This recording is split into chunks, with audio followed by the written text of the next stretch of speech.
Look, I work in the Office of the Chief Information Officer with the province of British Columbia, and what I wanted to bring to you today was a story around how we're approaching the challenge of bringing trusted identity information to the internet to float all kinds of public service and we hope new forms of commerce on the internet.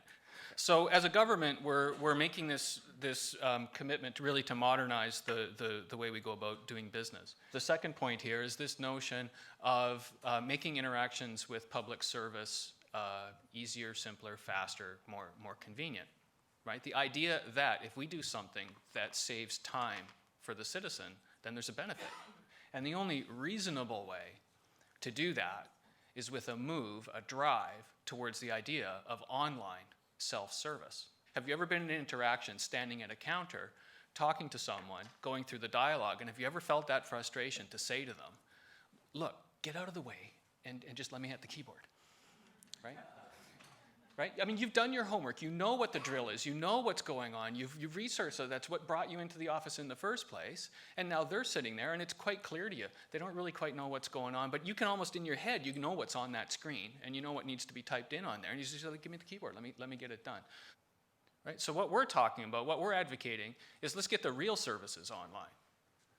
Right?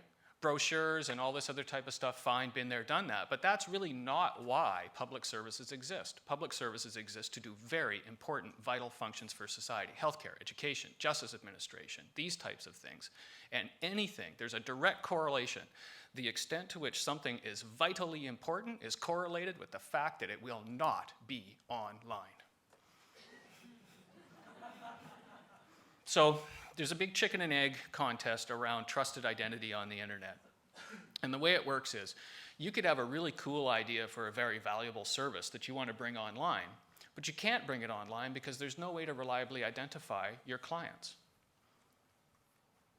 Right? You can't take the risk, or the money, to introduce a trusted identity solution when there are no services that anyone can engage in once you've issued it. Why can't they gain access to information here? Why can't they tap their card on their phone to authenticate and from that point forward tap their phone? There's a world of possibilities that we can open up for these people to smooth their access to information and make their environment that they work in much more smart through this. But what we have to have is an ecosystem.